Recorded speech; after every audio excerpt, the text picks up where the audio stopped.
We first seriously started to discuss it, I believe, around the election of 2008. If you remember, the financial crisis was going on, a lot of issues in the banking sector, and Bob had talked with us about the possibility that he might look to sell the team, and he was aware that we had the ability to take a first look at it. I said I thought I would go to Michael and talk to him about did he want to buy the team, because I felt that if I couldn't really put all the necessary capital behind the team to make it a winner, it would be better for me, better for Charlotte, to have somebody who was really committed to wanting to own the team and had the wherewithal to make it go even if he went on it on his own. And I remember towards the end of that second year, in a room, a conversation with him and Bob Johnson, just throwing out hints and all that stuff.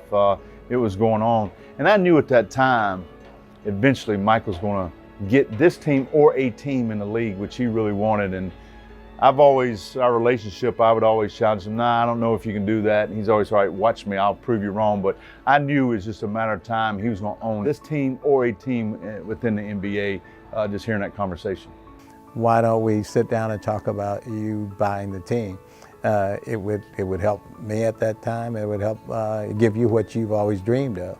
So that's how we came to that decision.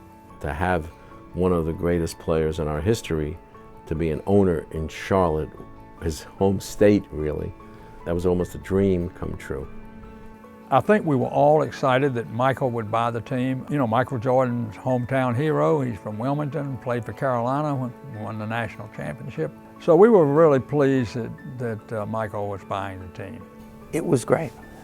I mean, here was Michael at the front of this operation. Here was instant credibility. But just to have him here was great for the franchise and for the city. Just to see MJ, having that ambition to want to own a team and made it happen, and not only make it happen, but to happen in a state where he grew up in, and actually a city that, I became very fond, and the organization that I became fond is a treat for me. I'm thankful that our commissioner, Adam Silver, has really tapped him on the shoulder and said, Michael, I really want you to be one of our leaders as an owner, because your voice does speak volumes. To have one of the greatest players ever in your sport enter ownership is a commissioner's dream, and he's an excellent partner to the other owners in this league. He serves on several committees. He's now the chairman of our labor relations committee. He's on our competition committee. What else could you ask for when you have your greatest player who's there at the table to discuss how to improve the rules of the game? In addition to that, Michael's a passionate competitor. He cares about every aspect of the team, not just what happens on the court, but he's an excellent businessman as well. So he's just been an ideal owner in this league and a great partner to the other owners as well. I think that the NBA recognizes him. He's now the chairman of the labor committee, which is one of the most powerful positions in the NBA ownership hierarchy. So they recognize, what Michael can not only contributed obviously as a player, speaks for itself, but what he's been able to contribute as an owner over the past 8 years has been very recognized amongst the NBA. He's a unique individual with a unique perspective, being the only owner of an NBA team that's a former player.